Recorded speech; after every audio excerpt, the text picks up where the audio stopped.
por ahí quizás no estemos hablando solo de jugar, o quizás estamos hablando de cómo hacemos de que el aula virtual se convierta en un espacio lúdico en el cual bueno, esté cómodo, esté a gusto, me quiera quedar más tiempo que las 2 horas que me toca, me pueda abrir una cervecita y no pasa nada. Es decir, cómo convierto eso en un espacio tan cool, digamos, que fluye, ¿no? Y eso juega más con las emociones y no con la obligación de sacarme una carrera o de sacarme.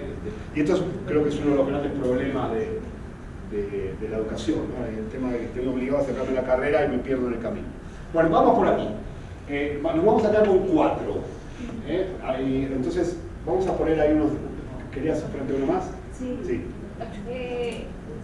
Realizar el diseño de ambientes de aprendizaje teniendo en cuenta los centros de interés del estudiante.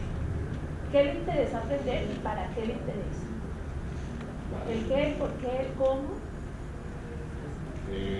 Vamos a poner, como dijiste al principio, modificar. Diseño de ambientes de aprendizaje. Vamos a ponerlo aquí, vamos a ponerle el 1. Que quizás los ambientes, yo creo que esto está vinculado con el 1 y está vinculado con el 2 también. Porque al final los ambientes son lo transversal a todo, ¿no? Todo, el ambiente es lo transversal que ataca a todo, al final te ataca a todo. Pero bueno, podemos ir por ahí. Bueno, muy bien, vamos a hacer lo siguiente. ¿Quién planteó el tema 1? Bueno, ahí tenemos entonces, al que le interese el tema 1, se va a ir con la señorita. Modificar actitud del estudiante. Modificar la actitud, que sea más proactivo, que colabore mejor. 2. Jugar, emociones, ambientes lúdicos en aula virtual. ¿Quién lo planteó? Bueno, los que le interesen se mueven por ahí. 3. Mejorar lectoescritura. Se planteó por aquí, ¿no? Aquí, el que le interese se mueve por aquí. 4. Revisar evaluación. Allá atrás. 5. Promover espacios no formales. Aquí. 6. Trabajo colaborativo en general. ¿Quién lo planteó? Bueno, entonces, cada uno va a donde quiere. Y nos quedamos con los 4 que de manera democrática haya más gente. ¿Okay? Rápido. Un minuto para hacer. Vamos a empezar. Les pido 2 o 3 cosas. Primero, sean muy focalizados en el debate. Intenten no acaparen las conversaciones, intenten ir al grano, porque si no, no llegamos. El proceso tenemos muy poco tiempo, así que focalícense. Yo voy a poner un reloj igual, pero focalícense en eso, en la tarea. Lo que esté fuera de la tarea lo dejamos aparte. No es un espacio de debate, esto es un espacio de prototipado. No es un espacio de debate, es un espacio de prototipado. ¿Ok? Listo. Entonces, primera tarea. Entramos en la fase de divergencia, muy rápidamente. Primera tarea. Vamos a reformular preguntas. Vamos a hacernos preguntas que tengan que ver con el desafío. Si a veces un buen proceso de innovación empieza reformulándonos las preguntas. Creíamos que las preguntas eran unas y resulta que eran otras, ¿no? Y ahí nos damos cuenta que el camino cambia. Entonces, vamos a hacer 2 tareas. Primero, escribir claramente el desafío, sujeto, verbo, predicado, bien escrito, una frase, 2 frases. ¿Cuál sería el desafío? Eso lo hacemos en 5 minutos y luego nos vamos a tomar 10 minutos para hacernos 10 preguntas. No respuestas, no soluciones al desafío, sino solo preguntas. ¿Okay?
Bueno. Bueno, paramos aquí. Paramos aquí. A ver, vamos a este grupo. Promover espacios no formales. A ver, cuéntenos cómo quedó el desafío. Chicos, por favor. Desafío. Dice, son los espacios no formales. ¿Cuáles son? No, pero primero el desafío, así todo lo queda claro. Promover los espacios no formales en la educación formal. En todas las instancias. Sí. Vale, promover espacios no formales. En la educación virtual a distancia. Muy bien, perfecto. Preguntas. Primera, ¿cuáles son los espacios formales? Muy bien, eso está bueno porque me obliga a entender qué entiendo por formal y no informal, porque una cosa que yo creo que es formal, otro puede pensar como informal o viceversa. Correcto. ¿Qué ventajas y desventajas encontramos en el uno y en el otro? ¿Qué ventajas y desventajas? Buena pregunta, porque ojo con esto, porque uno da toda la sensación de que lo formal es todo un desastre y lo informal es lo mejor. Y por ahí nos damos cuenta que no. Es decir, que hay cosas formales que están muy bien y que esas hay que potenciarlas. Correcto. ¿Qué características tienen los espacios formales? ¿Qué características tienen los espacios formales? Ejemplos de espacios no formales. Diferencias de actitudes formales y no formales. O ahí yo preguntaría, claro, exacto, ¿qué es lo que pretendo lograr en un espacio formal y qué es lo que pretendo lograr en un espacio informal? ¿Qué tan disruptivos son los espacios no formales? Por ejemplo, es decir, lo que yo quiero lograr en un espacio informal es que trabajen de manera colaborativa sin mi intervención, que se autogestionen. Ese es el objetivo del espacio informal, que se autogestione. Entonces, toda la energía va hacia ahí. Si yo consigo que se autogestionen, mi modelo es un éxito. Muy bien. ¿Qué tan disruptivos son los espacios no formales? ¿Cómo conectar al estudiante con espacios no formales? ¿Cómo evaluar? Perdón, ahí tengo otra pregunta. ¿Cómo sería? ¿Cómo? A estudiantes y docentes en espacios formales. Ahí se me disparó otra pregunta. ¿Cómo sería la arquitectura de un espacio no formal? Porque, o mejor dicho, ¿qué hace en la arquitectura? ¿Qué sucede en la arquitectura para transformar un espacio formal en informal? Porque yo recuerdo, nosotros con Aulares hacemos muchos procesos a distancia, muy informales, no damos título ni nada, y trabajamos los sábados. Recuerdo que hicimos uno hace poco que éramos personas en 20 ciudades de 20 países diferentes. Bueno, no eran 20 países, pero sí eran 20 ciudades. Y trabajamos los sábados, cada uno en su casa, con colegas, todos colegas, ¿no? Y estuvo buenísimo, porque al principio no había confianza, pero luego cada uno presentaba a su marido, a su esposa, al gato, al perro. Es decir, y nosotros generábamos un espacio donde eso sucediera. Bueno, a ver, muéstrenos cada uno su familia. Entonces venía no sé qué, y venía el gato, y venía el perro, y jugábamos en eso. Es decir, generabas una arquitectura que obliga al otro a informalizarse, ¿no? Porque también tiene que ver, es decir, yo puedo tener un espacio informal, por ejemplo, Hanout, pero lo formalizo tanto que lo rompo, ¿no? Lo convierto en algo rígido y duro. O lo contrario, puedo tener un aula y convertirla en un espacio informal, ¿no? Ojo con la arquitectura de espacios previamente que son una cosa, pero se puede convertir. ¿Cómo evaluamos en los espacios no formales? Muy bien. ¿El concepto de libertad sale fortalecido en un ambiente no formal?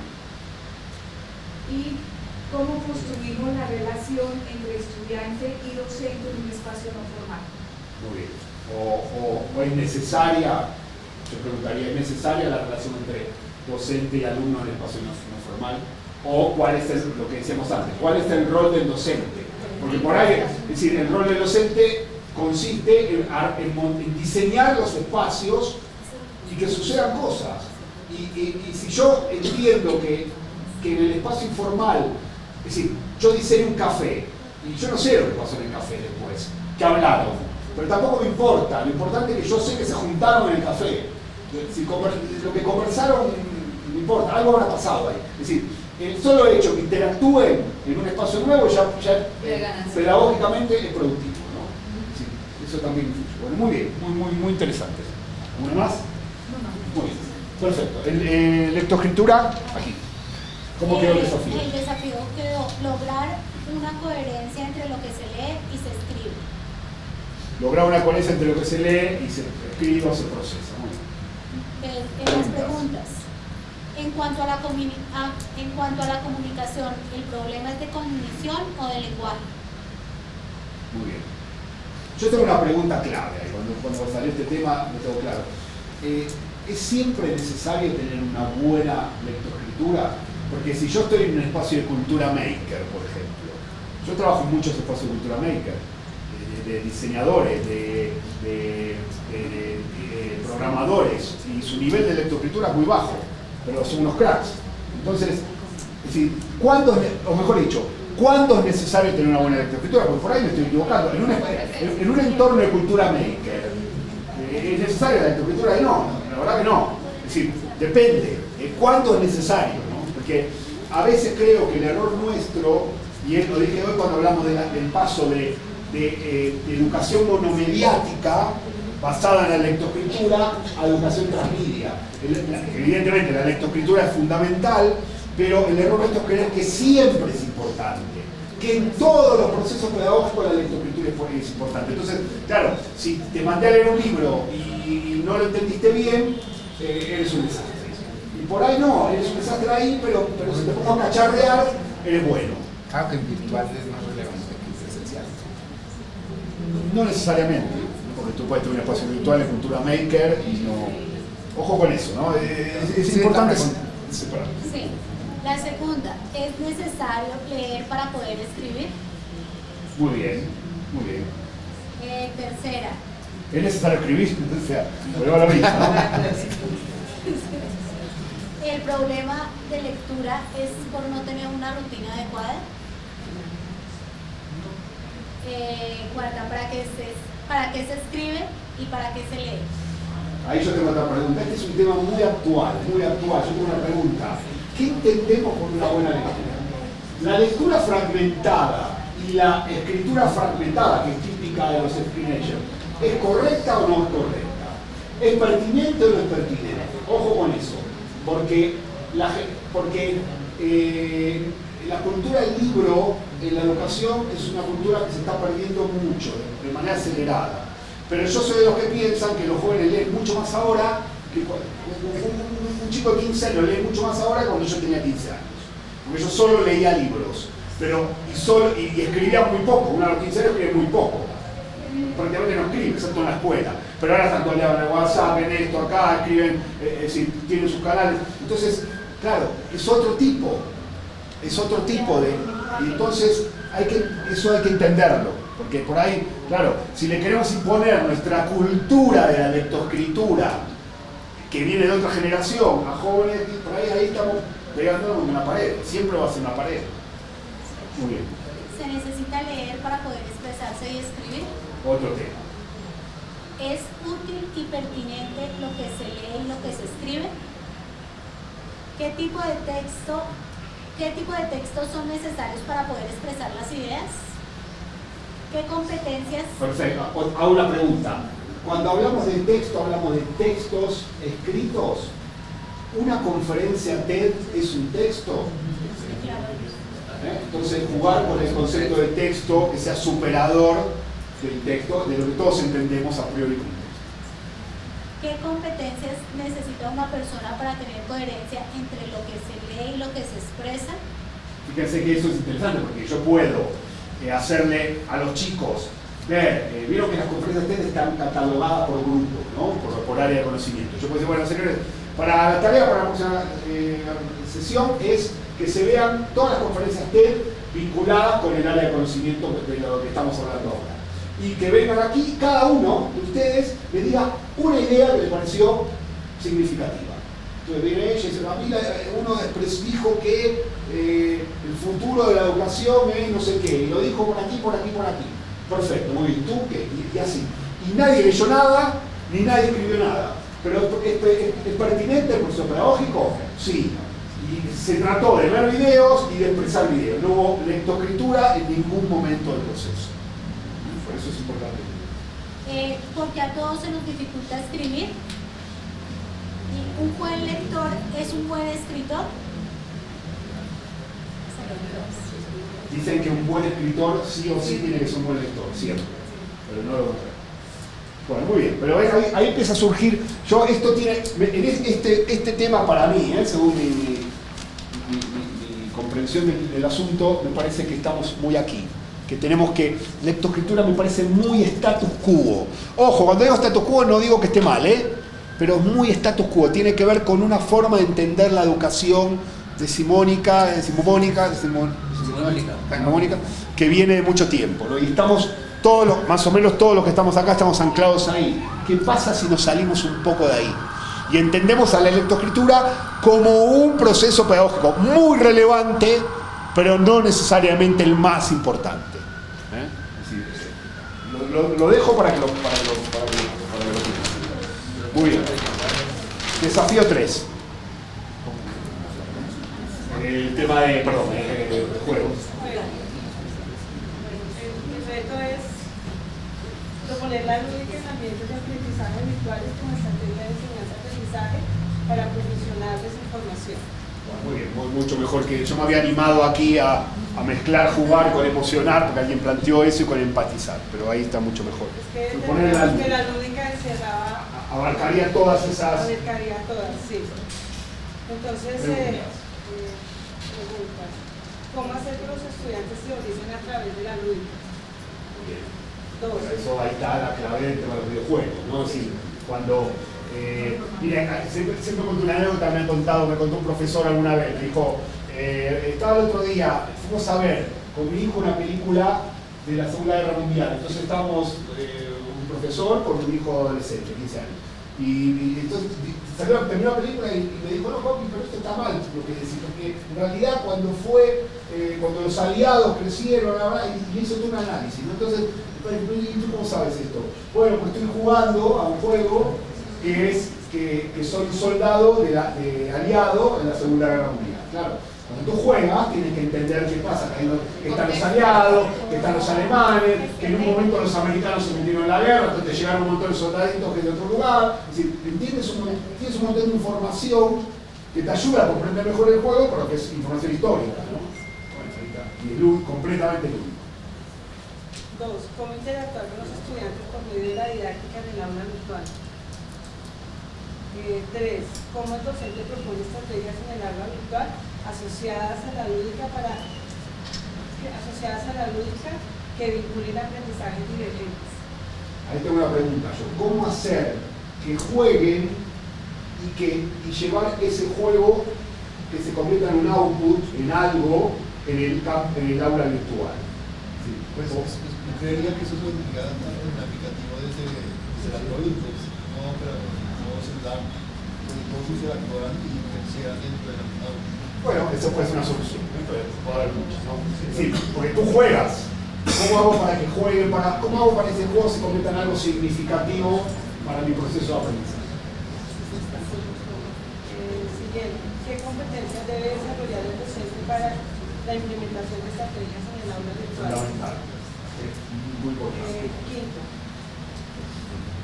¿Qué transformación debe tener la metodología establecida en el currículo en el aula virtual? Sexto, ¿qué herramientas deben existir en el aula virtual para contribuir al juego del aprendizaje? Bueno, yo me pregunto, ¿es necesaria el aula virtual para fomentar la lúdica? Porque por ahí nos damos cuenta que va por otro lado. O sea, que además del aula virtual, fomentaremos la lúdica en otro escenario, ¿no? Lo que hay en la porque al final se vincularía son otras alternativas, ¿no? Claro, pero ojo con el aula virtual, porque estamos poniendo el aula virtual en el centro del mundo, ¿no? Y lo importante no es el aula virtual, es que los chicos aprendan. El aula virtual es la herramienta por el cual, claro, es el medio por el cual la capa, la interfaz con la que yo dialogo con el alumno. Pero yo puedo crear otras interfaces y dialogar en otros entornos. Y lo que hago después, bueno, llevo eso al aula virtual. o lo traigo, pero tampoco se trata de que siempre, bueno, no, están jugando, pero no están en el aula virtual, vengan todos a jugar en el aula virtual, ¿no? Porque es decir, el hecho de sacarlo del su entorno y traerlos a jugar en el aula virtual, cuando vengan al aula virtual, no, ya no juego más, me aburrí. Ojo con eso. Ojo con que el aula virtual se convierta en un distractivo en vez de ser algo que potencie el proceso de aprendizaje. Al final de lo que se trata por ambiente. Por ambiente, no, es que no se vuelve un ambiente. Uno más. Es un ambiente más. Puede ser un ambiente más. Siguiente. ¿Qué habilidades desarrollan los estudiantes a través del juego de aprendizaje en los diferentes ambientes virtuales? O qué habilidades quiero que desarrollen. No pueden desarrollar muchas, pero yo quiero que desarrollen algunas. Porque en realidad es al revés, es decir, quiero que desarrollen ciertas habilidades y voy a ir a buscar los juegos que fomenten el desarrollo de esas habilidades. ¿Cuáles serán los criterios de evaluación en esta propuesta de didáctica? Es necesario, otra pregunta, es necesario que haya criterio de evaluación en una actividad lúdica. Siguiente. ¿Qué tipo de didáctica en el aula se ajusta a las necesidades disciplinarias? Estamos hablando de las didácticas específicas, la didáctica general. Vamos a diseñar un prototipo de actividades profesionales de diferentes programas. A las necesidades disciplinarias. Y la última, ¿cuál sería la ruta para diseñar estrategias lúdicas en los ambientes de aprendizaje? Ven como las preguntas ya te van moviendo hacia cierto entorno y te van empujando sin meterte de lleno, ¿no? Por eso son tan buenas, por eso es tan bueno preguntarse en la vida. Muy bien, vamos al cuarto. ¿Cómo quedó el tema de evaluación? Diseñar métodos de evaluación efectivos y evaluación por distancia. Primera, existencia de métodos de evaluación presencial y virtual. Buena pregunta. ¿Por qué tienen que ser diferentes? ¿Qué se entiende por evaluación de educación virtual y distancia? ¿Cómo se debe plantear una evaluación efectiva? ¿Los procesos de evaluación virtual son formativos? Yo ahí tengo una pregunta. Decía, ¿qué pasa si todo es autoevaluación? ¿Es posible llevar todo a un entorno de autoevaluación? ¿Cuál sería la diferencia entre la evaluación de aprendizaje y la evaluación para el aprendizaje? La evaluación es necesaria en educación virtual a distancia. La evaluación en educación virtual a distancia permite medir el ser y el saber hacer. ¿Cuál es la diferencia entre evaluación y calificación? El docente virtual Buena pregunta esa. sabe evaluar. Buena pregunta porque yo puedo. Ahí hay otra pregunta. ¿Qué evalúo? ¿Evalúo comprensión de los contenidos? ¿Evalúo proactividad? ¿Qué evalúo? ¿No? ¿Qué variable evalúo? ¿No? O todas. O alguna de ellas.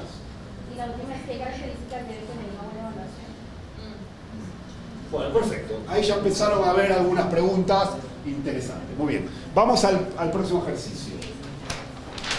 Estamos avanzando muy rápido, así que les pido que hagan ese esfuerzo porque me voy a saltar muchos pasos para llegar a algo.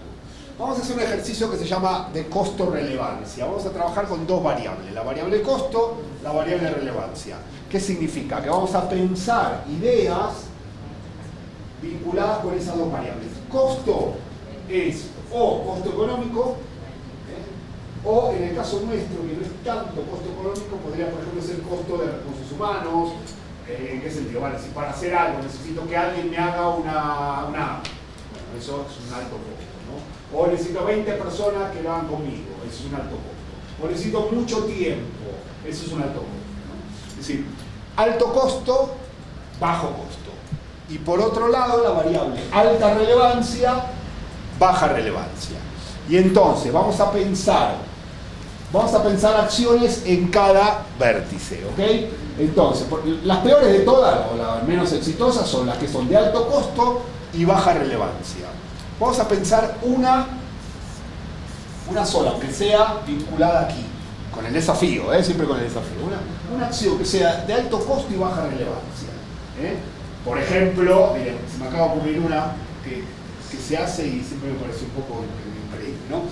Curso de evaluación, no sé si se hace, pero en España se hace mucho. Curso posgrado o curso virtual.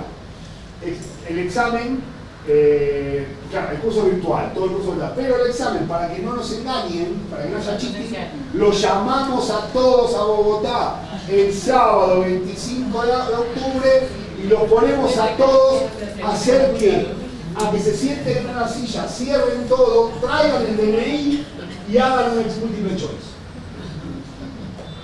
Terrible, ¿no? Pero pasa no. Eso es altísimo costo, porque hay que mover personas que se vengan a Bogotá en un entorno, y bajísima relevancia, porque en realidad el proceso pedagógico que hay ahí es muy malo, es solo evaluarlo, ¿no? ¿Todo por qué? Porque soy incapaz de buscar métodos alternativos para que no haya cheating, ¿no? No sé, medición de ojo, de retina, sí, pero hacemos eso. Bueno, ese es el típico ejemplo de alto costo, baja relevancia.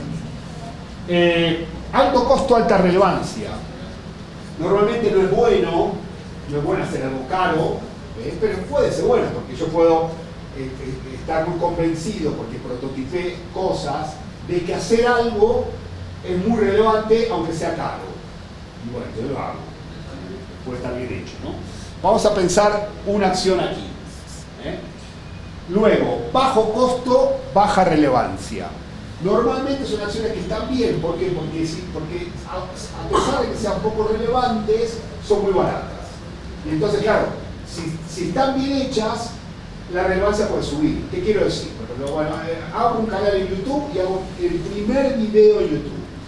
Abrir un canal en YouTube ¿qué es?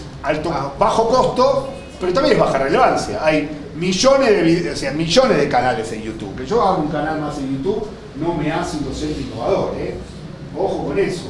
Lo que me hace un docente innovador es cuando salto de la baja relevancia a la alta relevancia. ¿Cómo salto? Bueno, haciendo un video en YouTube todos los días. Y un buen contenido, un buen guión, una buena luz, etiqueta. Es decir, convierto una cosa de baja relevancia y le voy dando, lo voy haciendo crecer y se convierte en algo de alta relevancia. Pero en el origen es algo de baja relevancia. Vamos a pensar en 3 acciones aquí. Y luego vamos a pensar en el vértice que más nos interesa, que es el de bajo costo, alta relevancia, que es la clave, ¿no? La clave aquí es hacer cosas que sean cambios significativos y que sean baratos. Y aquí vamos a pensar en 5 acciones. Coco, que estuvo en la escuela con nosotros, hay muchos Cocos dando vuelta, nos acompaña en todos los procesos de prototipado, porque la idea ¿cuál es? La idea es que Coco vigila que la gente no diga, por ejemplo, no, esto no se puede hacer, no, esto ya se hizo, no, esta idea no es buena. Entonces cuando pasa eso, Coco él solo se lanza encima de la gente. Tenemos Cocos chiquitos y Cocos grandes, pero estas cosas, los chicos llevamos bueno, los llevamos a todos lados, tenemos mucho de eso. Y lo llevamos a la escuela de Medellín y Coco se convirtió en otra cosa, dejó de ser eso. Y su rol pasó a ser otra cosa y los chicos juegan con Coco. Y Coco, fíjense que interesante, esto se me acaba de ocurrir, ¿no? Es decir, esto de pequeñas ideas, ¿no? Sí, los chicos naturalizaron que Coco tenía que ver con el que no trabajaba, con el alumno que se escaqueaba y que no hacía nada. Entonces, compramos varios coquitos chiquitos, baratos, digamos, y se los tiraban entre ellos. Claro, es una forma divertida de decir, ponte las pilas que no estás haciendo nada, ¿no? Y todo jajaja, pero te lo estoy diciendo, ¿no? Y se naturalizó entre los propios chicos. Les voy a mostrar el video, estamos haciendo un documental, les muestro el tráiler, hay varios tráilers, pero el del proceso de Medellín.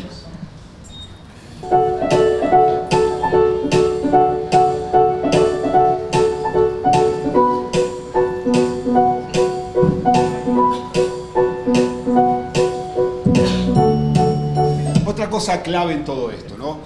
Cada vez que hagan algo así o cualquier cosa tienen que mostrarlo al mundo. O sea, es casi tan importante como hacerlo, porque mostrarlo es lo que va a permitir la escalabilidad del proyecto, ¿no? Así, el mostrarlo es lo que va a permitir que los tomadores de decisión te den una palmadita en la espalda que necesitas para escalarlo y para hacerlo más grande. Si no lo muestras a nadie, no lo cuentas, si no lo visibilizas, puede estar buenísimo, pero nadie se entera, ¿no? Entonces, incluso, le voy a decir más, aunque no esté tan bueno, el mostrarlo te da impulso y le da impulso a los tomadores de decisión para decir, qué bueno, me gusta por dónde vas, dale para adelante, ¿no? Es decir, entonces acostúmbrense a mostrar las cosas. Nosotros somos siempre tenemos un montón de material y videos de los procesos. Ahora les voy a mostrar un par ahora. Nos quisimos lanzar un reto, y ese reto era si podíamos hacer un diseño experimental, un hecho concreto, y es si podemos recobrar el interés y la pasión por aprender de los estudiantes que están en bachillerato como elemento esencial de la permanencia. O sea, nosotros creemos que la permanencia no depende solo del currículo, de la calidad, sino de verdad del interés legítimo de los estudiantes de querer estar en la escuela.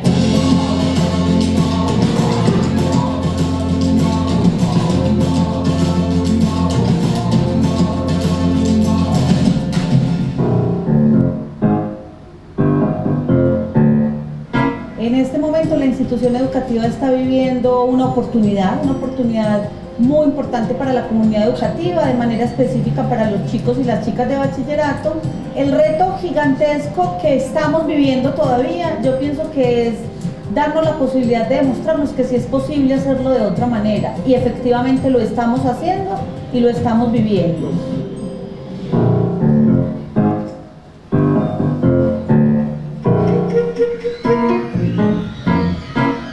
Estamos muy emocionados con el trabajo de Cero Laboratorio Vivo. Es un mes muy intenso en el Colegio San Benito, Medellín. ¿Me siento acá? Hacia atrás.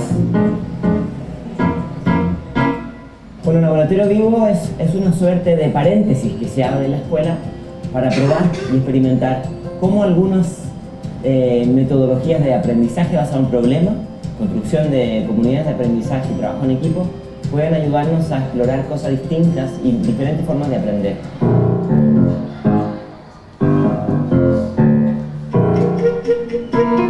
Laboratorio Vivo se enfoca en los problemas que tiene la escuela con los jóvenes, no en los problemas que tienen los jóvenes con la escuela. Es decir, lo que nosotros queremos es que haya una escuela sensible a los intereses de los jóvenes, que sea una escuela sensible a los elementos que los motivan, sensible a las cosas que les gustan. Una fundación de Bogotá nos propuso hacer un laboratorio aquí en la institución, un ensayo sobre otras maneras de enseñar, de evaluar, de llegarle a nuestros hijos. Buenas. Y estamos haciendo todo lo que soñamos hacer, o lo que soñamos de la teoría. Romper las aulas. Todos hacemos algo que nos encanta y que lo hacemos bien. Cambiar las edades de los chicos. Trabajar en un laboratorio vivo, permanente. Prototipar. Compartir con los profes roles de equipo. Hay como un mexicano, un tipo de Barcelona, chileno, argentino. Aquí estamos todos juntos aprendiendo para poder transmitirle a los muchachos. Vamos a trabajar sobre el tema contaminación, pero la resolución de problemas de la contaminación es solamente un vehículo para un objetivo mucho más profundo que nos parece que es esencial, que es contribuir a reducir los niveles de deserción escolar que están en la escuela y que preocupan a toda la comunidad. Todavía muchas expectativas, pero pienso que ya lo que hemos recogido es suficiente para decir que el reto se cumplió, y es que, insisto, sí podemos hacerlo de otro modo. Estoy mirando a los niños y me río de las cosas que hacían, ¿no? Un día estábamos haciendo la entrega, la presentación de proyectos, todo, y dos chicos se les ocurrió la genial idea de ir al laboratorio, porque tiene un laboratorio, es una escuela nueva, ¿no? Está todo bien diseñado. Y abrieron las canillas del agua y se fueron. Entonces estábamos todos abajo, 300 personas, y empezó a salir agua de la segunda planta, ¿no? Y a inundar todo. Y no sé quién fue arriba y vio eso, ¿no? Y me estaba mirando el chico. preguntaba, ¿no? Es decir, sé que pienso varias cosas con esto, ¿no? Primero, los chicos son geniales, ¿sí? Tienen mil problemas, pero son los que menos problemas tienen son los chicos, ¿no? Es decir, son muy permeables al cambio, primero cuestionan, pero el problema no está en los chicos, están los adultos, ¿no? Es decir, los adultos somos los que complicamos las cosas, ¿no? Primero eso. Segundo, hubo mucha tensión, en el video no se nota, pero hubo mucha tensión. Salimos un poco, al final lo que contaba fue como, el último día fue como un divorcio, ¿no? ¿Vieron? El último día que dicen, papá, no te aguanto más. Es decir, hubo mucha tensión, fueron 4 semanas todo el día y hubo mucha tensión. Pero yo pienso, el divorcio que no sea un buen ejemplo, pero, o sí, bueno, es un buen ejemplo para la nueva pareja, ¿no? Porque uno aprendió a cometer otros errores, pero esos no. Pero a mí me parece, es interesante porque la percepción que nosotros teníamos de la atención era muy positiva. Porque al final, claro, si tú tienes un cáncer, ¿no? Tienes que trabajar ahí, ¿no? Y hacer quimioterapia y sufrirás mucho, ¿no? Pero es la única forma de sacarte el cáncer. Si te da un masajito en la espalda, te irás contento, pero el cáncer no te lo voy a curar, ¿no? Pero en cambio, si, lo que en un entorno de startup es muy bueno, que es la tensión permanente, la discusión, esto por aquí no va, y hoy no me quedo a dormir, y el trabajo en equipo, es muy bueno y es muy natural, ahí está todo como mal visto, ¿no? Si había mucha tensión era muy incómodo, había muy poca capacidad de autocrítica o de criticar al otro, y eso tiene que ver con un problema de nuestro ecosistema, ¿no? El ecosistema educativo, ¿no? Que no es permeable a esas cosas, ¿no? Y sin embargo, cuando sales al mercado cambia completamente, ¿no? Pero no es permeable, no sé, la educación se ha convertido en una cosa que no tiene mucho que ver con la vida real, ¿no? Es decir, se ha como así encerrado, ¿no? Y creo que ahí están los cambios, ¿no? Es decir, lo que hablamos hoy. Y claro, al final, si te pones a ramificar, por ahí tú tienes una idea en la cabeza y la haces, y el primer día te sale más o menos, y te das cuenta que pasa algo que tú no tenías previsto, y dices, oh, qué bueno eso que está pasando, y la verdad es que se me había ocurrido, pero está buenísimo, el viernes que viene lo vamos a hacer así. Y le agregas una capa de valores y le quitas una cosa que no funciona. Y al otro viernes lo mismo, le quitas una cosa y le agregas otra. Pero vas avanzando, y a partir de un tiempo ya tienes un modelito bien estructurado y sólido para escalar. Y al final va de esto, ¿no? De implementar las cosas. El primer día confusión, el segundo día, porque el primero fue más simbólico, el segundo día fue un caos. Porque como cambiamos todo, no había clase, no había aula, no había nada, fue un caos, ¿no? Y había como mucha incomodidad con el caos, ¿no? Pero yo siento que el caos es creativo, ¿no? Si dura un tiempo, si todo el tiempo es caos, probablemente no sea bueno, ¿no? Pero está bueno que haya un proceso de caos pero nos cuesta mucho entender eso. Entonces, como no queremos generar el caos, como no queremos molestar al otro, como no queremos incomodar a nadie, como no queremos entonces no lo hacemos. Y vamos tirando con lo que tenemos, que como no molestamos a nadie, vamos tirando, pero a alguien hay que molestar. Y racionalizarlo, y comprenderlo con el otro, y al final de cuentas, ¿sabes qué pienso? Cuando uno trabaja en un proceso de este tipo y no es comprendido, no está en la organización adecuada. Es decir, al final uno tiene que cambiar la organización. O sea, es decir, siempre, el otro día estábamos haciendo un taller en Barcelona con profe de universidad, y una profe decía todo el tiempo, bueno, que mi titular de cátedra no me deja hacer nada, la otra vez quise hacer unas cosas y se enojó conmigo, y en la reunión del departamento me cuestionaron esto, y bla, bla, bla, y todo el tiempo hablando mal del titular de del cátedra de la asignatura, ¿no? Entonces yo le dije a ella, puede que tenga razón, yo no sé cuál, pero seguramente si hablo con el titular, me dirá otra cosa completamente diferente. Porque no es que tú eres la buena y el otro es el malo, ¿no? Cuando hable con él me dirá otra cosa. Entonces, al final, solo que mi sensación es que la responsabilidad siempre es de uno. Porque, a ver, ahí pasan dos cosas. Si resulta que tú eres la buena y los otros son los malos, que no te dejan hacer nada de todas las geniales ideas que tienes en tu cabeza, tú no estás en la organización adecuada. Te tienes que ir de la organización. ¿Por qué? No estás en la organización adecuada porque nadie te comprende. Esa es una posibilidad. La otra posibilidad es que no sepas explicar tus innovaciones. Y entonces los demás no te... Si son malos, si los demás son malos por ser malos, así tipo Batman, el Guasón, si son malos porque como el Guasón, te tienes que ir a la organización. Si son buenos pero no entienden, también el problema es tuyo porque no lo has explicado bien. En cualquier caso, la responsabilidad siempre es tuya, nunca es del otro. Porque es muy fácil. La culpa la tiene el ministro de Educación, que la gente que votó contra la paz. Es decir, siempre es muy fácil tirar responsabilidad de afuera, pero al final uno se tiene que hacer cargo de las cosas, ¿no? Y tirar para adelante. Yo salí muy golpeado del proceso de Medellín, pero a la vez contento, ¿no? Era una sensación dura. ¿Vieron cuando uno tiene estas conversaciones con alguien duras pero te vas y dices, wow, cuánta verdad que me dijo, ¿no? Y lo vas procesando lentamente. Yo creo que a los profes también les pasó lo mismo, ¿no? Es decir, al final todos fuimos procesándolo positivamente, ¿no? Algunos quizás no, y está buenísimo porque el próximo que hagamos seguramente lo haremos mucho mejor, ¿no?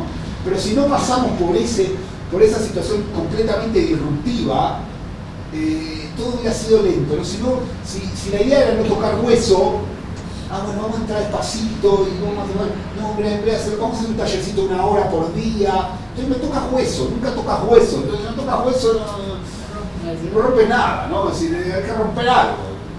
Y me parece que ahí está la clave, ¿no? Es decir, animarse un poco más. Y probablemente seamos incomprendidos en algún momento, pero a la larga siempre te sale bien, porque a la larga uno aprende mucho y te pone aquí en otro lugar, ¿no? Porque la experiencia esta te pone en otro lugar. Entiendes lo que está pasando, entiendes por dónde tienes que ir, ¿no? Me parece que ahí está la clave, ¿no? Es decir, arriesgar más y más rápido, haciendo cosas innovadoras.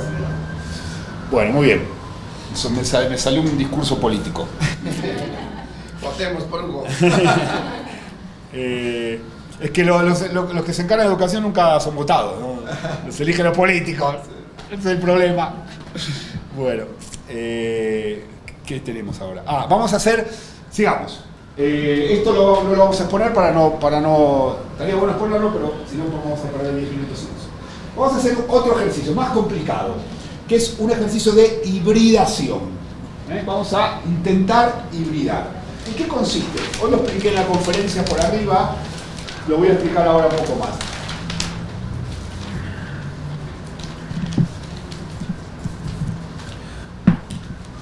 Bueno, perdón, voy a seguir con mi discurso político. Eso es otra cosa también, ¿no? Es decir, muy interesante porque vinieron los políticos. Vinieron los políticos.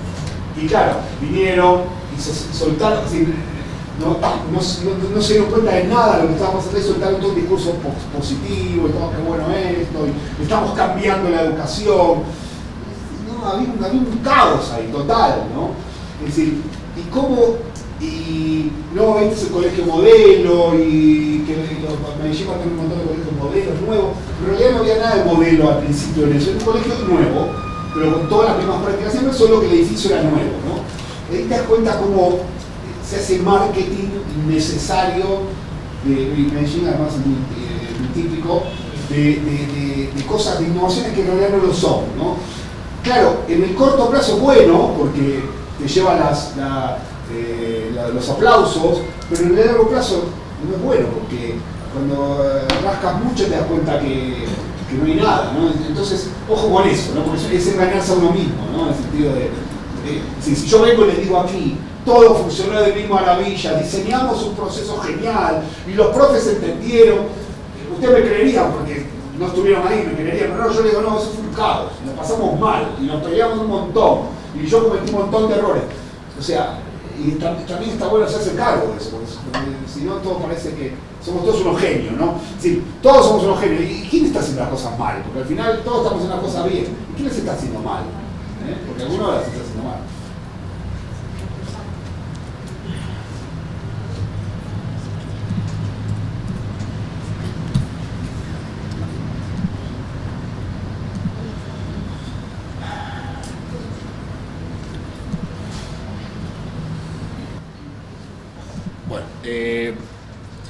lo explico aquí más rápido.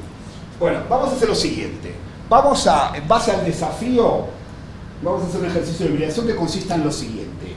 Vamos a tomar algún aspecto del desafío, quizás no todo, algún aspecto, alguna idea que ya hayan trabajado en el tema de costo de relevancia, algo que vean que tiene cierta solidez, y vamos a, por ejemplo, evaluación, ¿no?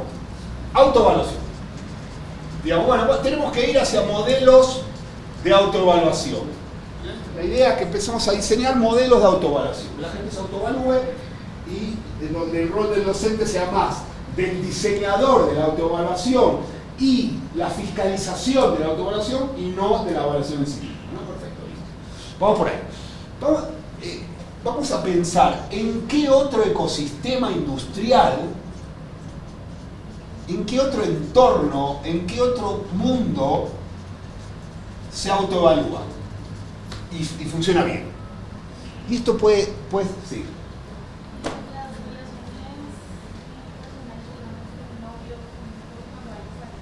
Puede ser, exacto. Eso iba a decir ahora. La familia, las relaciones de pareja, el deporte profesional. No sé, pensemos en qué situación funciona cierto modelo de autoevaluación, donde uno se... ¿Y por qué funciona bien? ¿Cuál es el aspecto que hace que eso funcione bien? ¿O cuál es la metodología que hace que eso funcione bien? Entonces, una vez detectada la buena práctica, volvemos a nuestro desafío y diseñamos una buena práctica híbrida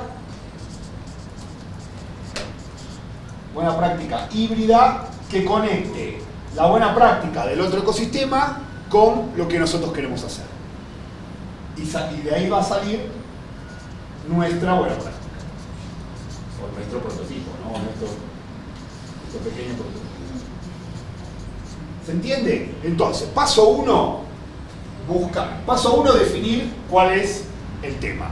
Paso 2, buscar en otro ecosistema industrial, empresas, familia, industrial o lo que sea, familia, deporte, Bogotá, la vida urbana, la vida nocturna, lo que se les ocurra. Busquen dónde se autoevalúa bien. Busquen primero el entorno y segundo la buena práctica que se da en ese entorno. O mejor yo al revés, busquen la buena práctica en cualquier entorno. 3. Definan bien claramente en qué consiste la metodología de esa buena práctica. 4. Adaptamos esa metodología a nuestro prototipo. ¿Se entiende? Nada, una formulación. Vamos a hacer una autoevaluación que va a consistir en esto y esto. Y lo va a hacer tal y tal y tal. Y va a ser en tal momento y tal otro. Ya está. Y con eso nos quedamos. Somos grupos muy grandes. Vamos a hacer, separemos el grupo en 2, cada grupo en 2, y hagamos 2 grupos, 2 minigrupos, y piensen hagan uno por minigrupo. Un ejemplo por minigrupo. Tomen un tema y hagan un ejemplo por minigrupo. Es un buen ejercicio, pero no pensemos en educación, pensemos en cualquier otra cosa. Es un buen ejercicio para salirnos del ejemplo. Le voy a dar un ejemplo. De hibridación que está funcionando muy bien. Seguramente lo habrán visto.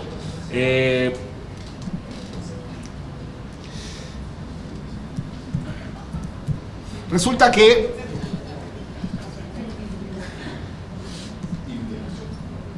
a ver, antes de mostrar. Espera que se me dispara. Desafío. La gente le gusta andar en bicicleta. Pero usar casco, usar protector en la cabeza no es tan cool en una bicicleta. ¿No? A mí me gusta andar con los pelos al viento y la verdad no queda bien andar con un casco en la bicicleta y además es un muy cómodo, ¿no? ¿Cómo hago para hacer un casco en una bicicleta urbana? Porque además en países de Europa, por ejemplo, es obligatorio, pero que sea cómodo. ¿Cómo hago para hacer un casco? Ese es el desafío. Entonces vamos a hibridar. ¿Dónde hay cascos que son cómodos? ¿En qué otro entorno? A ver si se les ocurre. De cascos en las obras civiles. No, es un casco normal. Hay un casco normal. ¿Dónde hay una protección? A ver, La equitación. ¿qué hay? La equitación. ¿Qué hay? ¿Qué es un casco? Es un paso. Es un casco normal. ¿Qué más? ¿Qué hay en el coche? ¿Cuál es el casco del coche? ¿Cuál es el casco de un coche? No. No, el iPad. ¿Cuál es? El iPad. La bolsa de ¿Cuál es el casco del conductor de un coche? No. La bolsa de iPad. La bolsa de aire, el airbag.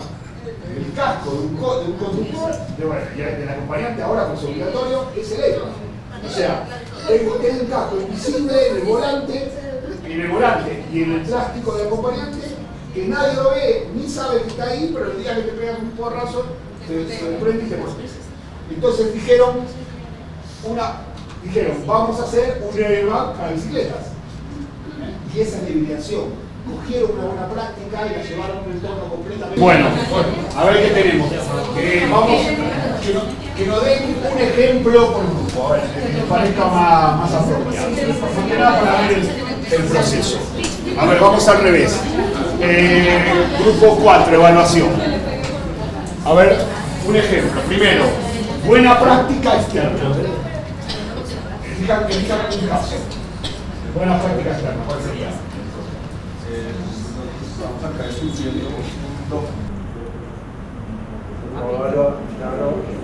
el contexto es que ya no vamos a evaluar de 0 a 5, sino que vamos a hacer un DOF.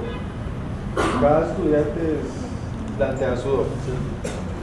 El DAFO, ¿no? Vale, ¿cómo sería? Bueno, perfecto. O sea, buena práctica, el DAFO en las corporaciones para entender cómo funciona la empresa, o un producto, o un servicio. Perfecto. ¿Cómo funcionaría nuestro entorno? Entonces, cada estudiante tendría su herramienta DAFO o DOFA, en donde se hace, digamos, como una evaluación inicial él mismo, ¿no? ¿Sí? De pues, qué tiene o qué le hace falta dentro de su campo de conocimiento o de curso, o bueno, de lo que queramos evaluar. Después de eso tendríamos digamos, como cada estudiante estaría sometido a sus pares para que le agreguen características a su perfil. ¿Sí? Entonces son características como proactividad, liderazgo, las que se quieran. Después tendríamos, eso lo harían todos los estudiantes y el profesor en una igualdad de condiciones. ¿Sí? Los estudiantes evalúan al profesor, los estudiantes se evalúan entre ellos y el profesor evalúa a los estudiantes. Entonces, en ese punto, los estudiantes van a tener un diagnóstico inicial, van a tener lo que los demás ven en ellos. A partir de ahí, seguiría una fase de reconocimiento. Entonces, ese DOFA y ese perfil del estudiante van a ser públicos. Tanto el estudiante como el docente pueden opinar, comentar, darle un like, darle una puntuación. Y después de eso, va a haber un reconocimiento. Puede ser al mejor estudiante o a los mejores estudiantes, trayendo un poco las prácticas empresariales del mejor empleado del mes. Entonces, este es el mejor estudiante del mes, o el mejor grupo del mes, o el corte, o del semestre. Bueno, ese es básicamente eso, y pues ahí tuvimos una discusión un poco más fina al respecto de los detalles de eso. Bueno, muy bien, un excelente ejemplo, ¿no? El DAFO tiene algunas virtudes, o sea, el DAFO es de virtudes y defectos mías y virtudes y defectos del entorno, ¿no? Lo cual te obliga, claro, en virtudes y defectos, o sea, me analizo a mí mismo, pero también analizo el entorno sería la escuela en este caso, o los compañeros, o puede ser colaborativo. Nosotros una de las cosas que hicimos en Medellín es poner, no era el DAFO, era una rúbrica, pero iba pegada a las paredes, ¿no? Y uno, es decir, no es casual, porque cuando uno veía en proactividad 10, y resulta que ibas a la otra semana y el chico lo veías haciendo nada, tú ibas a decir, hey, ¿Qué pasó acá? La semana pasada tenías proactividad 10, o sea, como una forma de que el profe sepa, es decir, porque a veces tiene muchos alumnos y no te acuerdas, ¿no? Es decir, de que tengas claro dónde está el perfil del chico, o lo contrario, ¿no? O, hey, qué bueno, tuviste proactividad 5, te felicito, esta semana mejoraste en eso, ¿no? Jugar un poco con ese mapa que tienes de la evaluación de la semana anterior, o del mes anterior, no sé. Muy bien, hay una idea muy interesante. Muy bien. ¿Ven cómo sale? Claro, alguien pensó en DAFO originariamente, en DAFO de cultura empresarial, ¿no? Pero lo traemos al mundo educativo. Y es verdad que a veces el mundo empresarial tiene muy buenas prácticas de autoevaluación. Muy bien. El equipo 3.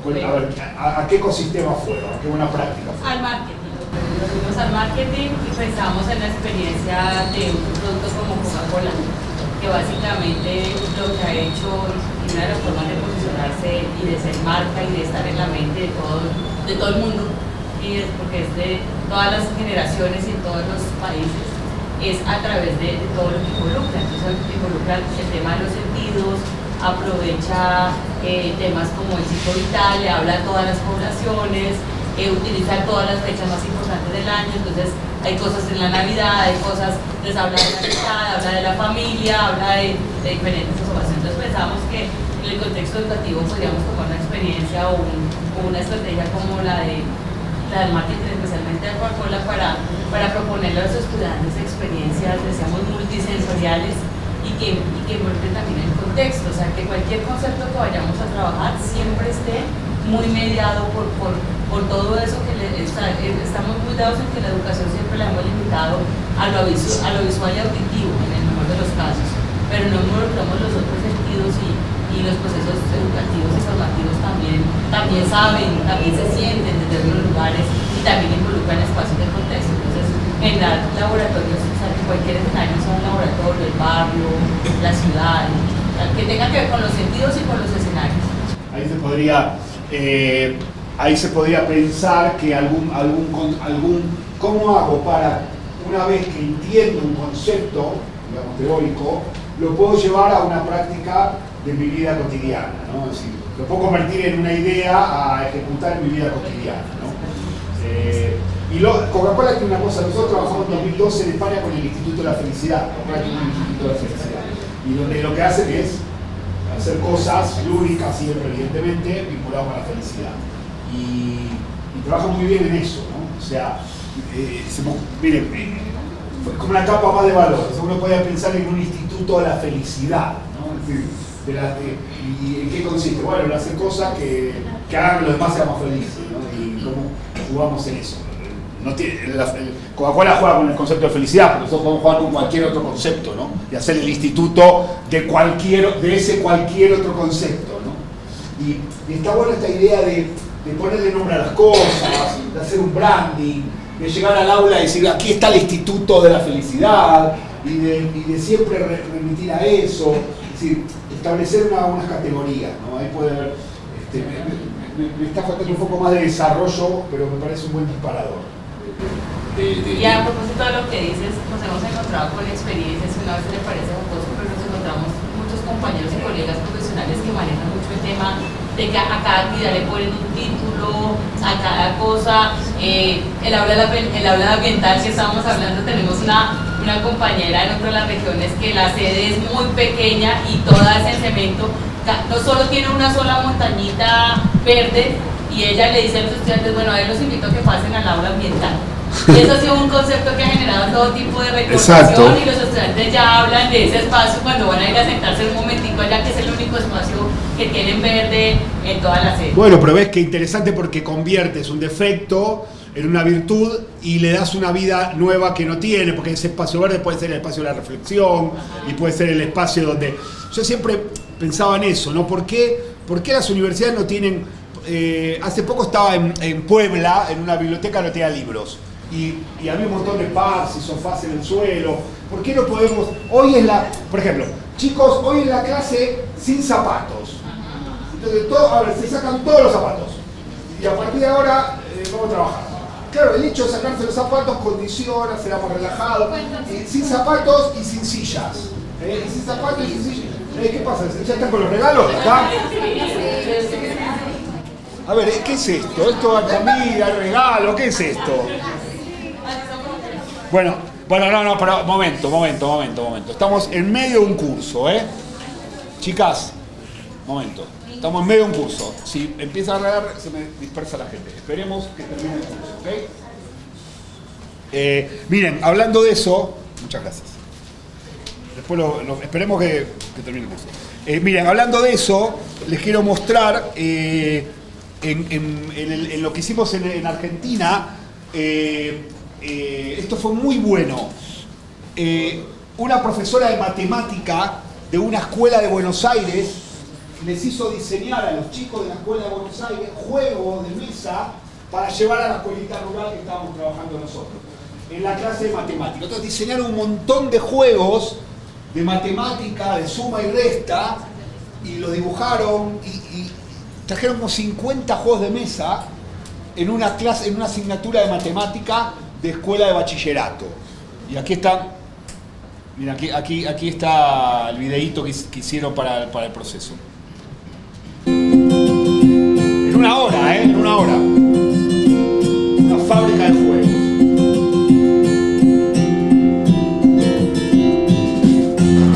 Estamos cortando letras de revistas para después pegarlas en las tapitas. Tapitas para que mi compañera Pilar siga con el proceso. Agarrar los papelitos recortados por mis compañeras y pegarlos en la Nosotros elegimos dibujos para pegarlos en cartón y hacer rompecabezas. Para chicos de primaria, chicos de secundaria para chicos de primaria. Los chicos ponen el nombre con la tapita.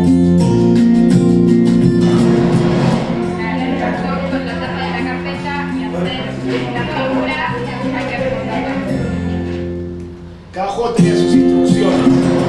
Los agujeritos, elegimos el cartón y ahora vamos a hacer los agujeritos para poder hacer las carpetas. Los de ahí los pego para cerrar la carpeta. Bueno, y aquí están, entregamos los juegos, están todos jugando, miren cómo juegan, ¿no? Estaban felices. Había que captar números. Esta era una pizza y había que comer las pizzas según los números que había. Bueno, es un tatetí famoso, pero lógicas de tatetí diferente. Bueno, en fin, un montón de cosas. Fíjense cómo juegas, creas un concepto y trabajas alrededor de ese concepto en base a lo que quieres dar en tu curso, ¿no? Y construyes algo. Esto está muy asociado a la cultura maker también. Ahí hay una cosa muy interesante para trabajar. Bueno, vamos al grupo 2, lectoescritura. Bueno, nosotros de lectoescritura llegamos a una conclusión que funciona muy bien, los contratos oficiales, porque el contrato, el que dice, lo lee y también se devuelve, porque llegamos a una conclusión que es lo que yo me llevo personalmente, y es que en la comunicación una persona dice una cosa, yo creo eso, debo decirle y debo comprobar que el otro era lo que me estaba diciendo. Ese elemento se hace en los contratos, pero también o lo contrario, ¿no? O sea, no leer un contrato, y pues la mayoría no los leemos bien, nuestra incapacidad para leer contratos nos lleva luego a que nos juegan la vida, ¿no? Y nos pasa todo el tiempo. Sí, y la adaptación, más que ahorita solo en la educación, debíamos llevarlo en todo. Uno no comprueba qué es lo que le están diciendo. Porque asume. Pero ¿cómo sería me gusta el concepto, ¿no? Yo lo pensé al revés, o sea, uno podría pensar un tipo de práctica donde haya diseñar contratos, pero con conceptos y que se entienda, y que, a ver, como si fuéramos abogados, podemos hacer, y entregar el contrato al otro y preguntar al otro si el otro lo entendió, si entendió el contrato. Bueno, tú le diste la vuelta, pero no podemos pensar era que la persona le hablara a otro, él escuchaba y escribía. Y después el otro corroboraba que eso era lo que quería decir. Y viceversa, después podía decirlo escrito y el otro lo decía oral. Podría haber abogados, podría haber el abogado de las partes, y te inventas toda una metodología donde trabajas el proceso de comprensión de un texto, ¿no? De la misma forma se puede aplicar también en la ingeniería. Por ejemplo, uno hace cualquier, no sé, un diseño, un prototipo de ingeniería y uno hace el manual y le da a la otra persona para ver si lo entiende, si realmente comprende lo que nosotros queremos que se comprenda las instrucciones, o si no se comprende se vuelve a retroalimentar. Bueno, ahí se me ocurren cosas, ¿no? Que es, ¿cómo hacemos para llevar conceptos complejos de un texto a un contrato o a un manual de instrucciones? Eso se llama gestión del conocimiento, ¿no? Es decir, una ciencia de los años 80, ¿no? Es decir, cómo simplifico, o recetas, cómo hago una receta, jugar en ese escenario. Hay un libro muy bueno, que en realidad es un libro, pero es una web que llama, seguramente la conocen, se llama Gamestorming, que lo que hace, tiene un montón de juegos así, ¿no? Es un set de juegos de co-creación para utilizar en aulas, depende de lo que quieras conseguir. Si quieres conseguir armar grupo, si quieres conseguir más proactividad, si quieres conseguir que entiendan. Son un montón de juegos. Yo te compré el libro, está en español, pero ahí están también, y aparte lo van actualizando. El libro se llama Gamestorming, pero hay un montón. Juegos para planificar, juegos para abrir, juegos para romper hielo, juegos para... si la gente está muy... esto también, tiempo real. Si yo veo que están cansados, veo que esto se cae. Bueno, señores, paramos, pero no se van. Vamos a jugar. Y hacemos algo que esté vinculado al conocimiento, pero paramos, porque la casa se me está cayendo a pedazos, ¿no? Entonces, paremos y vamos a jugar. Listo, paramos aquí. 10 minutitos antes de irnos y jugamos. Le recomiendo mucho este libro, Gamestorming. Bueno, muy bien, muy interesante. Vamos al último grupo. Bueno, nosotros estuvimos haciendo un buen debate y escuchando todo lo que ha sucedido desde esta mañana. Hemos encontrado que esos espacios son como entornos donde uno se debe sentir bien, donde se debe sentir motivado, donde quiere quedarse, como sucedía con el tema del tren.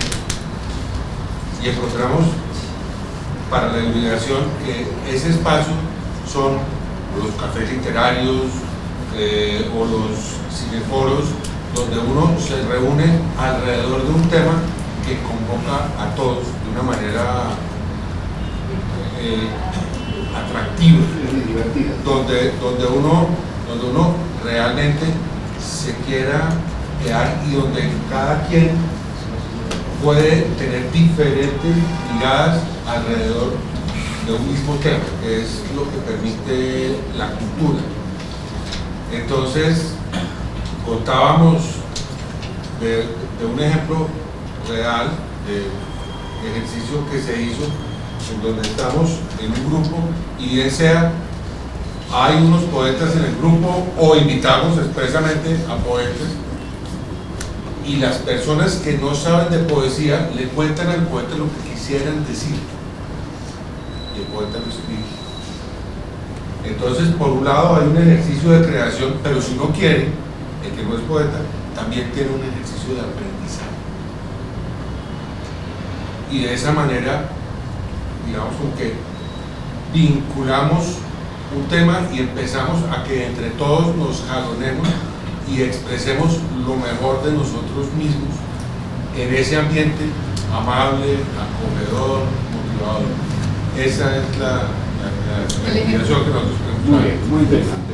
Bueno, a ver, vamos, nos quedaría mucho trabajo por delante, vamos a ir cerrando. Ahora, por ejemplo, tendremos que responder las preguntas. Las preguntas se convertirían en 10 ideas. Cada idea tendría que tener un concepto que se llama valor único diferencial, o sea, tendría que tener algo que sea verdaderamente diferente a lo que venimos haciendo hasta ahora. Una vez que hacemos las 10 ideas, pasamos a la fase de convergencia, nos quedamos con 3, podemos juntar ideas o descartar algunas que nos parezcan más flojas. Luego pasamos a una metodología que es ángeles y demonios, donde los demás, es decir, el grupo presenta la idea y se eligen de manera aleatoria roles de ángeles y roles de demonios. El el ángel, por supuesto, enfatiza los aspectos más positivos de la idea, el demonio enfatiza los aspectos más críticos o débiles de la idea. De manera obligatoria porque es lo que te toca, ¿no? Y además, lo más importante, el grupo no tiene derecho a feedback, en el sentido de que lo único que te hace es escuchar. Tiene que escuchar lo que se le dice. Después ya volverá y rediseñará. Luego hay otro ejercicio que es cambiar de grupos, donde se queda un relator en el grupo y los demás van aportando ideas. Bueno, pero lo que quiero decir es, estuvimos trabajando hoy 2 horas y media. O sea, fíjense todo lo que se puede hacer en 2 horas y media de trabajo, que es muy poco tiempo para tener ideas. Imagínense si esto fuera una metodología habitual, si pudiéramos juntarnos un día entero, un día solo, 8 horas, o si pudiéramos hacerlo 2 días, si pudiéramos con nuestro equipo de trabajo hacer este proceso una vez al mes, si pudiéramos trabajar con el concepto de redes inteligentes, ver en qué nos equivocamos y rediseñarlo. Es decir, lo que quiero decir es empezar, volvemos a este concepto. Al final, yo creo que el gran cambio radica en dejar de vernos como divulgadores de contenidos y empezar a vernos como diseñadores de experiencias. Los contenidos están en la red. Yo puedo ser un buen mentor de esos contenidos, evidentemente, decir, chicos, lean esto, vayan por aquí, miren esto, pero fíjate que todo lo que hemos hecho tiene que ver con experiencias. Cómo rediseño, cómo hago un DAF, cómo hago el autoevalúo, no tiene que ver con que sepa más geografía o no. Al final, volvemos a lo mismo. Los chicos, está ese famoso libro, ¿qué hacen los mejores profesores universitarios? ¿No? En español lo publicó la Universidad de Valencia. Y lo que dice es que es interesante porque dice que muchas veces un buen investigador, una persona que sabe mucho de su materia, es un mal profe.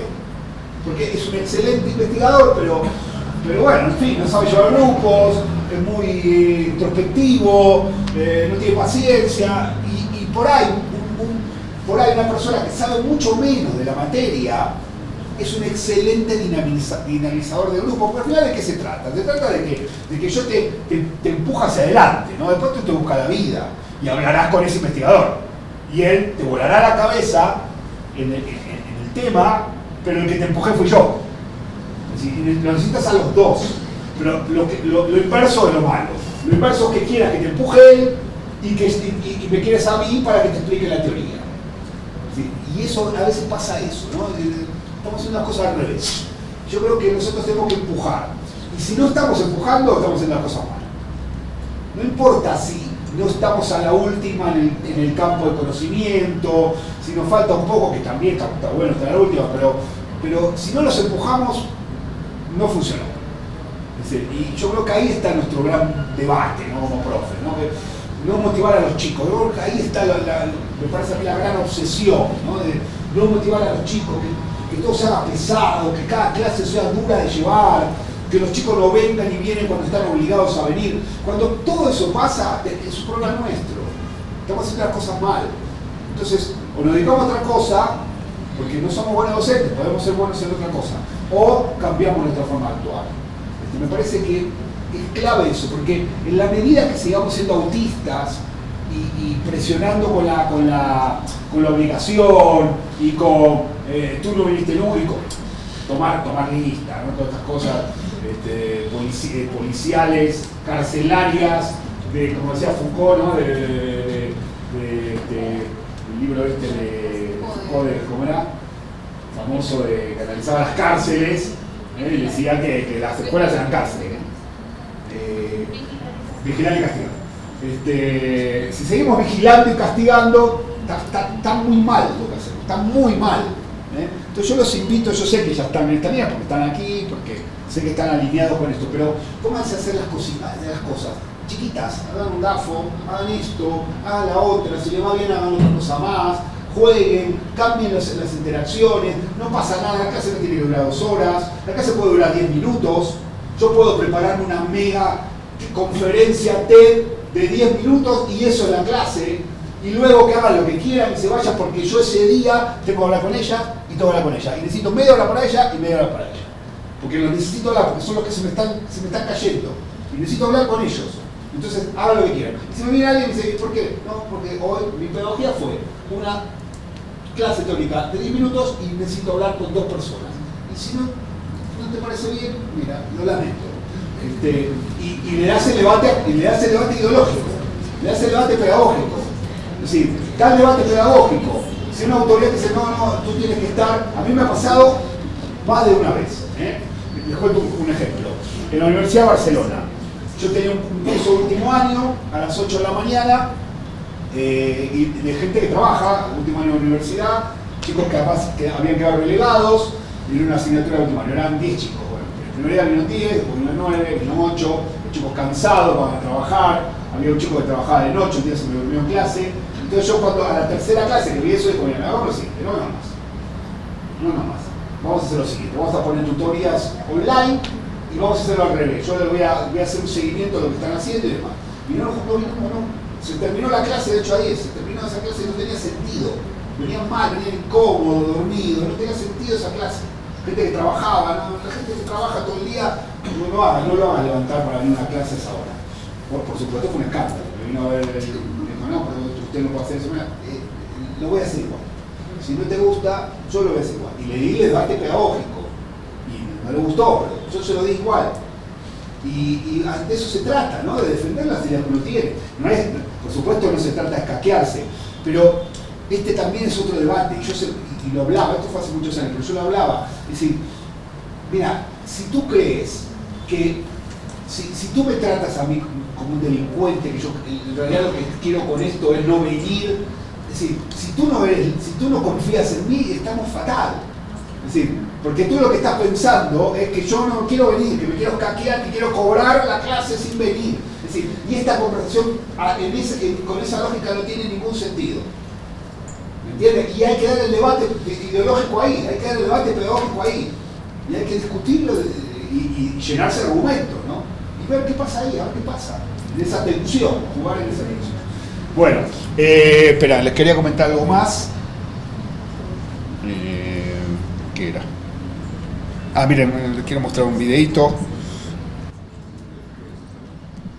Bueno, le he puesto este video y algunas fuentes. Miren lo de... hicimos un videito con el tema de Coco. Porque, fíjense, pequeñas cositas, pero que salieron del proceso.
También está bueno introducir elementos externos que generen cierta empatía.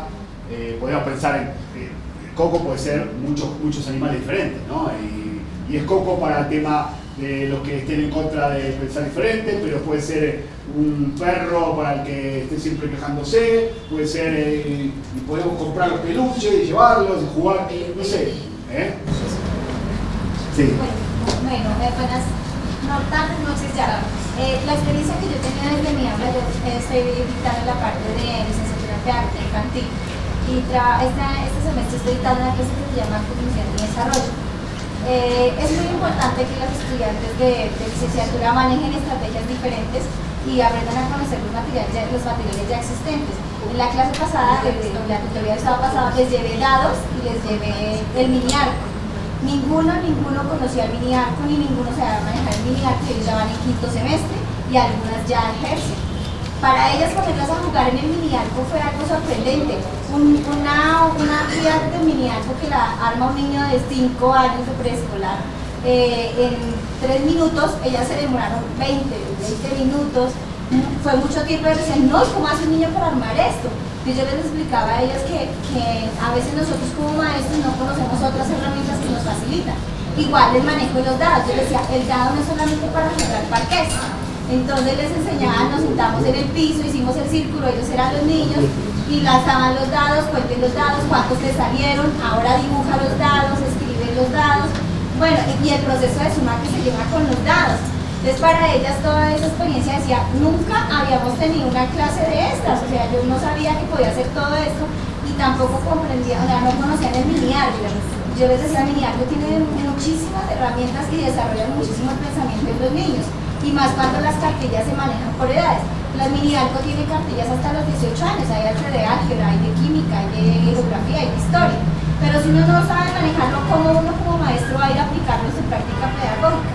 Entonces yo pienso que uno a veces tiene que también recurrir y hacer que los estudiantes lo vean a uno, o sea, que empiecen a hacer como el papel de niños y aprendan cómo es que se debe enseñar. Esa experiencia para mí fue muy gratificante. Al final hicimos una evaluación y ellos decían que lo más importante era que yo las había hecho sentir a ellas nuevamente niñas. Claro, ser un poco niño, ponerse a la par del otro, niño o universitario. Bueno, algunas fuentes. Con respecto al tema de pensamiento y diseño, esto ya es un documento antiguo, tiene unos 5 o 6 años, que hizo IDEO, que es la principal empresa mundial de pensamiento y diseño. Hizo una cosa que se llama Design Thinking for Educators y tiene un toolkit, una caja de herramientas, te la puedes descargar para utilizar el Design Thinking en procesos pedagógicos. Se llama Design Thinking for Educators. Está en español, creo que algo está en español, no sé todo, pero algo está en español. Esa es una buena herramienta para aprender un poco la metodología.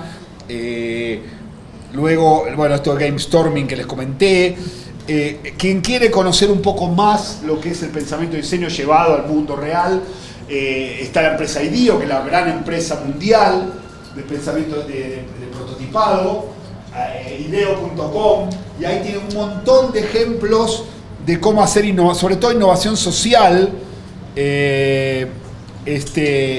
y cómo uno aprender a pensar fuera de la caja en procesos en la ciudad, tema contaminación, tránsito, atención en hospitales de los pacientes. Trabajaron en muchísimos procesos súper innovadores. Está bueno para empezar a entender estos procesos innovadores. Alguien me pidió recién, yo tengo un blog hace muchos años que se llama digitalismo.com, ahí hay un montón de material y artículos, todos vinculados a temas de cultura digital. Y por último, la web nuestra corporativa, que es outliersschool.net, y ahí están todos los videos de todos los procesos, hay como 30 videos de las experiencias que hicimos, algunas pedagógicas, otros en medios de comunicación. Está la de bibliotecas, trabajamos algunas cosas en política, bueno, hay un poco de todo, pero al que le interesa el tema específico, ahí tiene mucho material. Diseñamos una universidad nueva en Argentina, una pequeña universidad pública en Argentina, todo nuevo, el cual diseñamos todo diferente, la contratación de los profes, la arquitectura de los espacios, el tema de la evaluación. Trabajamos mucho con una universidad nueva, te da mucho juego para hacer cosas diferentes. Bueno, etcétera, etcétera. Hay un montón de material.